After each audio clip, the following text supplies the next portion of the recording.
Link will be provided, or you can type in the title.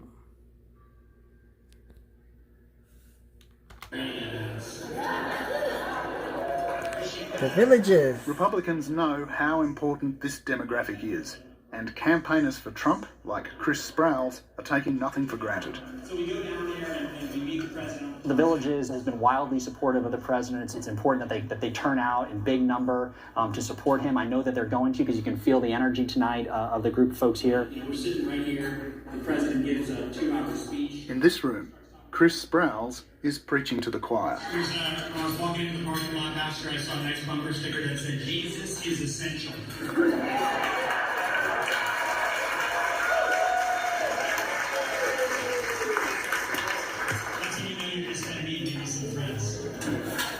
He loves God, he loves this country, and he loves us, and he fights for us, and he fights for liberty, and he supports the U.S. Constitution, which so many people like myself have fought for, and unlike me, have died for. They paid a dear price for our freedoms that so many people take for granted. Donald John Trump understands that. He gets that, and he fights for us. Freedom of religion.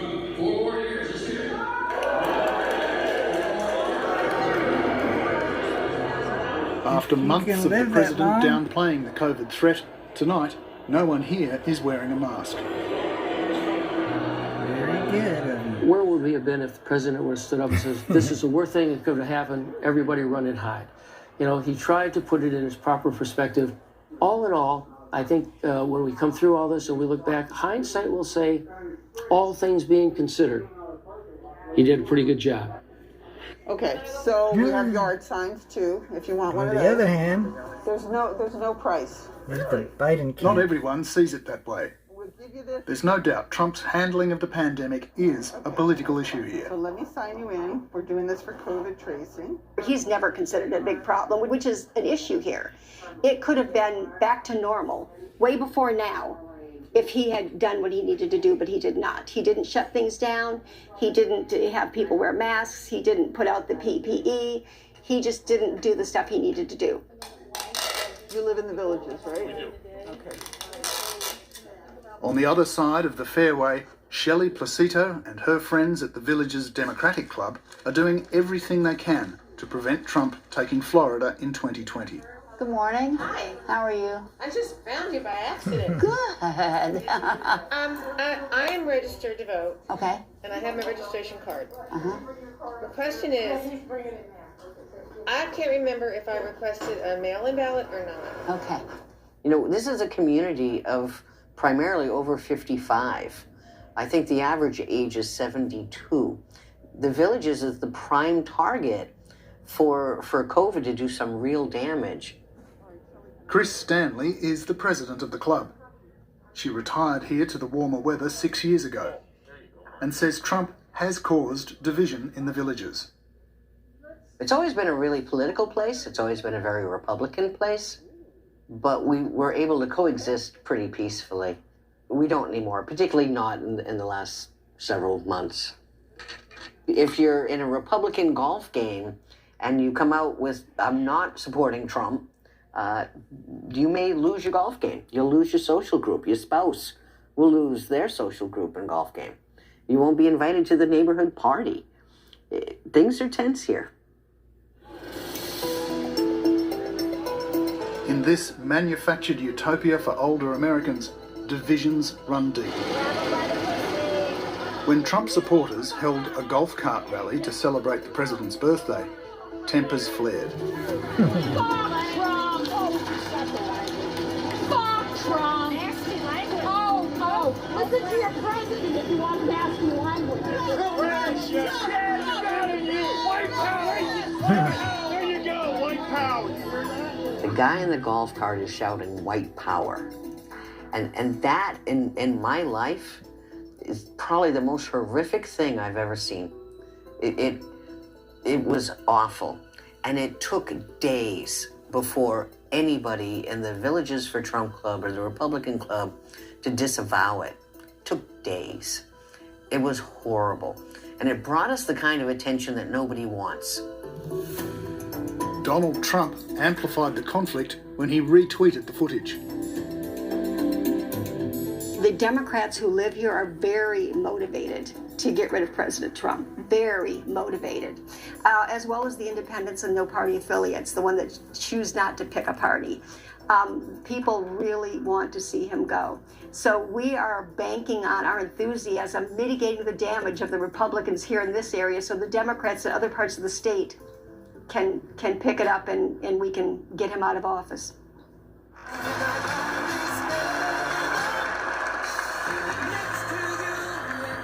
He knows he's in trouble here, but Trump isn't giving up without a fight. Just days after he was released from hospital, he flew to the airport closest to the villagers, pumped and full of COVID defiance.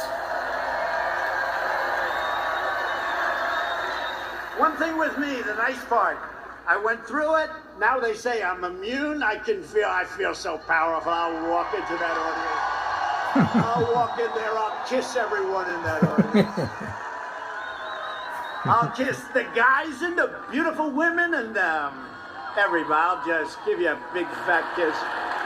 And we will make America great again. Thank you, Florida. Thank you very much. Thank you.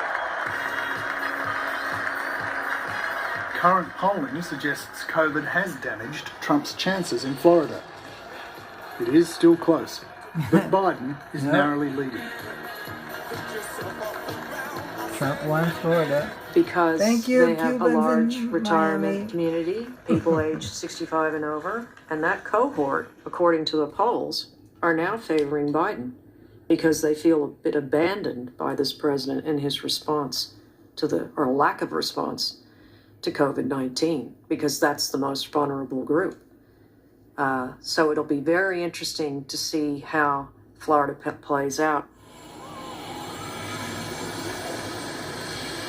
Scientists say Trump's leadership has failed America. Dr. Topol is one of the country's leading cardiac specialists. Well, what's happened is that we have a president who's anti-science, who knew that this was transmitted through the air, aerosol, in January and early February, and that it was fatal at a order of magnitude more than seasonal flu, didn't tell the American people. And throughout the entire pandemic has done everything possible to mismanage it, serving as a negative role model, to not wear masks, not distance, have big rallies, be a super spreader, you name it. It's unimaginable how many bad things can be done by a leader of a country.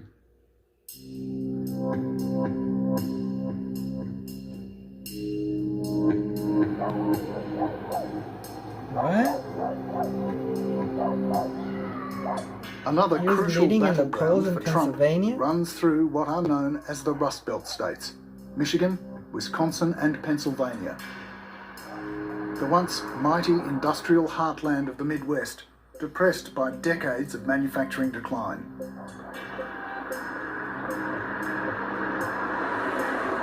In 2016, these states swung to Trump. If Democrats can win them back, the Trump presidency is finished.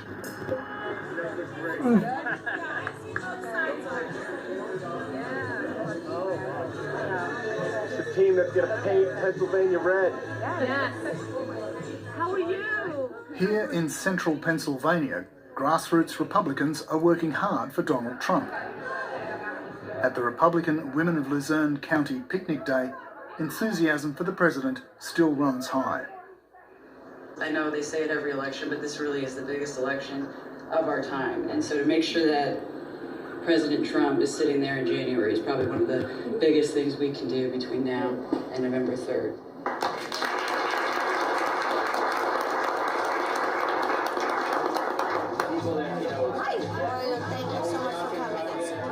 Trump narrowly won those three states, Michigan, Wisconsin, Pennsylvania. Across those three states, Trump's winning margin was less than 78,000 votes in total. Razor thin margins in all three.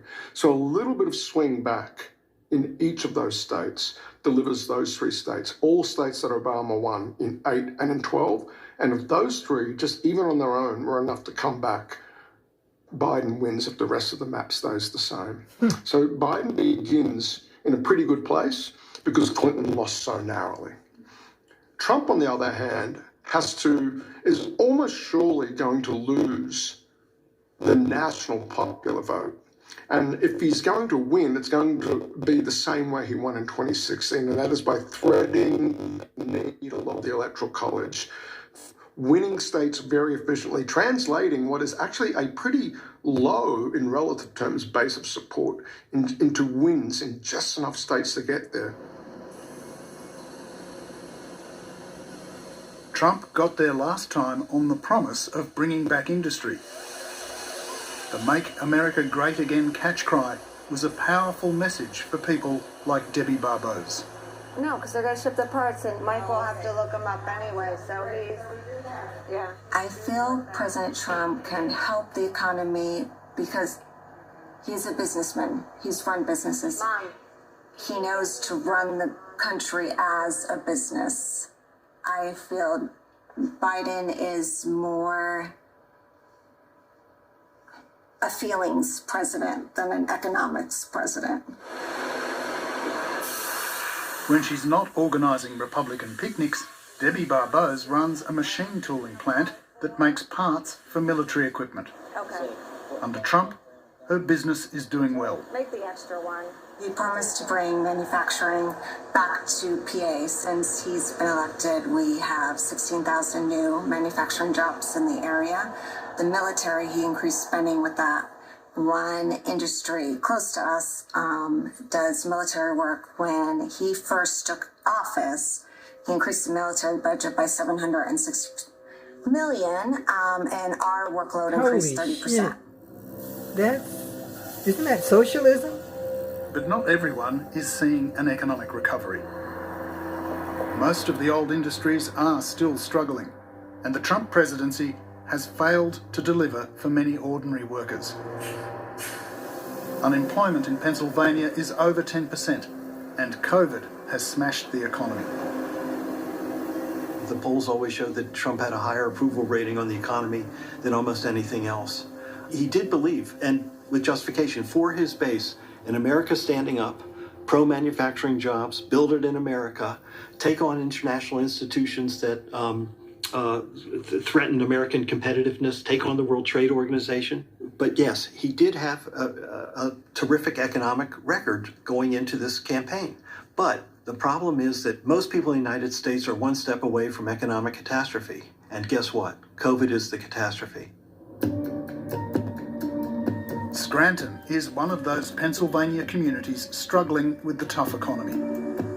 Almost 78 years ago, Joe Biden was born here into a working class family. Humble origins that he cites often on the campaign trail to contrast with Donald Trump's more privileged New York upbringing. I couldn't come to Scranton without coming by the old house. Next time, hopefully without a mask, okay? What's his name? Bennett. Hey, Bennett, how are you? Obama carried Pennsylvania twice with Biden on the ticket, and Biden has done a couple of things. He always mentions Scranton when he's in Pennsylvania, and he goes to Scranton when he can. The working class town of all working class towns. It's emblematic of what it means to have working class roots, to say you come from Scranton, Pennsylvania. Chris Patrick is the chairman of the local Democratic Committee. He's convinced that voters here believe Trump has overpromised and underdelivered on the economy, and the state will swing back to the Democrats this time. Morning. Trump made a lot of promises that he couldn't keep. You know, he would rejuvenate the coal industry. Well, that hasn't happened because, you know, people are getting away from fossil fuels. I'll have the ham, egg, and cheese breakfast sandwich. Sure.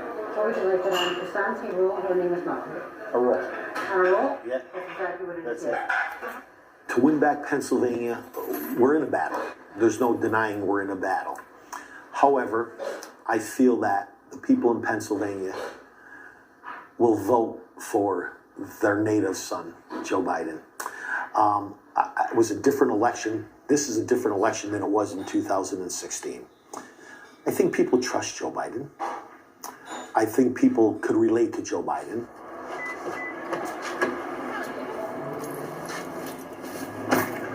There are 3 major highways that run through Scranton. For political operators like Chris Patrick, that makes this a good distribution point. This is our Lackawanna County Democratic Committee headquarters. So everything's happening out of here. These are postcards that are being handwritten with a message from Joe Biden on one side, and we're sending out 35,000 of these to registered voters in Lackawanna Had to County. sign 35,000 postcards. Holy. The Republican Party under Trump had successfully broadened its appeal to disaffected white voters. Contrary to what the media has to say, we're doing a good job. For many of these people, it has become the Trump Party. Donald Trump has had a big impact on the party. When Donald Trump is off the scene, other people will have a big impact on the party. But I think the key thing is when I travel around our country, what I see is a lot of what we call the forgotten men and women, a lot of blue-collar people who have to keep track of their hours in order to figure out what their wages are. They might get paid by the hour. But it's a lot of working-class people that are now attracted to the party. Matt Schlapp is a committed Trump Republican, a long-time conservative operative. His wife works on the Trump campaign. And the 2 of them are considered among Washington's most prominent Trump supporters. You know, I have yard signs, and my wife and I are very public in our support. Even voters who might not like everything about Trump will, in the end, vote for him because they know, number one, he'll take on the establishment, and number 2, he did a good job of bringing the economy back before, and he can do it again. You can't really change. But there's a growing anti-Trump movement within Republican ranks. The Republican Party is certainly not the party of Ronald Reagan or George H.W. Bush. You know, Ronald Reagan used to get criticized for being the 9-to-5 president. But boy, he kept regular hours. We were organized as a result of it. And it wasn't that he wasn't working after 5 o'clock or before 9 a.m., but he was over in the Oval Office from 9 to 5. And there was a rhythm and a certainty about how things operated. There's no certainty in this White House. I can't imagine trying to work in this White House. Kim Hoggard served at the highest levels in both the Reagan and Bush administrations. Now based in Sydney, she's just one of many Republicans alarmed by Trump. All these numerous Republican groups that have formed to not only attract disaffected Republicans, but to fundraise directly for Joe Biden. It's absolutely unprecedented and unusual. But it does reflect a party that has lost touch and has not been able to widen its base, has not been able to attract younger voters or voters of diverse background, and it's been an endemic problem in the Republican Party. The most deceptive, lying president in history finally told the truth. Some Republicans are so committed to bringing Trump down, they've started releasing online attack videos. When you do testing to that extent, you're going to find more people, you're going to find more cases. So I said to my people, slow the testing down, please. That's why this November... The most impactful of these groups calls itself the Lincoln Project. It's America. Reed Galen is one of the founders. Or Trump. A lot of us have spent decades, if not our entire careers, in Republican politics. I left the GOP in 2016 after Donald Trump won the nomination. But from our perspective, he was never a conservative. He's certainly not a Republican. And now he's an existential threat to the country. Something's wrong with Donald Trump. He's shaky, weak, trouble speaking, trouble walking. So why are we talking about this? This group of Republican rebels has attracted tens of millions of dollars to fund their campaign. So, we have several different kinds of ads we run. The ones that get the most attention are the ones that take President Trump and his family and his his collection of goons around him to task. Trump is not well. Obama had decided